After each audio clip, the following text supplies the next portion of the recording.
আজি কাৰ্যসূচী এই মুহূৰ্তত কি ক'ব? দ্বিতীয় বাৰ্ষিক কন্যাকন্দা শিলনাট মহোৎসৱৰ আজি দ্বিতীয় দিনৰ যি কাৰ্যসূচী আছিলে নাটক উদ্বোধন জীৱশ্ৰেষ্ঠ নামৰ নাটকখন উদ্বোধনৰ কাৰণে মোক আমন্ত্ৰণ কৰিছিলে।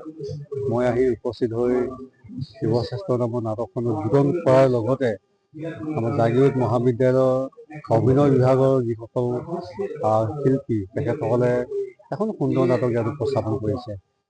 গোটেই বিষয়টো পৰিস্ফুটভাৱে প্ৰকাশ পাইছে। বৰ্তমান সমাজ ব্যৱস্থাৰ লগত জড়িত থকা এটা পৰিৱেশ, গোটেই কাহিনী ভাগৰ লগত আচলতে আমি সকলোৱে যদি জড়িত হৈ বৰ্তমান আমি জীৱিত অৱস্থাত থকা মানুহবিলাকে কি কৰিব লাগিব, কি কৰিলে আচলতে সমাজখন সুন্দৰভাৱে আগবাঢ়ি যাব, গোটেই কাহিনীভাগ ইয়াতে উপস্থাপন কৰি তেখেতসকলে এখন সুন্দৰ নাটকৰ ভংগীমাৰে তেখেতসকলে ইয়াত সুন্দৰ পৰিৱেশ এটা গঢ় দিলে। তাৰ কাৰণে মই আমাৰ নাট্যশিল্পী জাগীৰোড মহাবিদ্যালয়ৰ অভিনয় বিভাগৰ সমূহ কৰ্মকৰ্তা আৰু সমূহ অভিনেতা অভিনেত্ৰী মই ধন্যবাদ জনাইছোঁ। এটা সুন্দৰ পৰিৱেশ, এটা মনোমোহা পৰিৱেশ, এটা প্ৰাকৃতিক পৰিৱেশ, যিটো পৰিৱেশ আচলতে বিচাৰি পাবলৈ টান। এই প্ৰাকৃতিক পৰিৱেশটো আমাৰ কন্যাকন্দা নাট মহোৎসৱ উদযাপন কমিটিৰ বিষয়ববীয়াসকলে চিলেকশ্যন কৰি লোৱাৰ কাৰণে মই তেখেতসকলক ধন্যবাদ জনাইছোঁ। যোৱা বছৰো মই আমন্ত্ৰণ লাভ কৰিছিলোঁ যদিও আহিব পৰা নাছিলোঁ। এইবাৰ মই নিজেই আহি ইয়াত প্ৰত্যক্ষ কৰিলোঁ। এটা সুন্দৰ পৰিৱেশ গঢ় লৈ উঠিছে।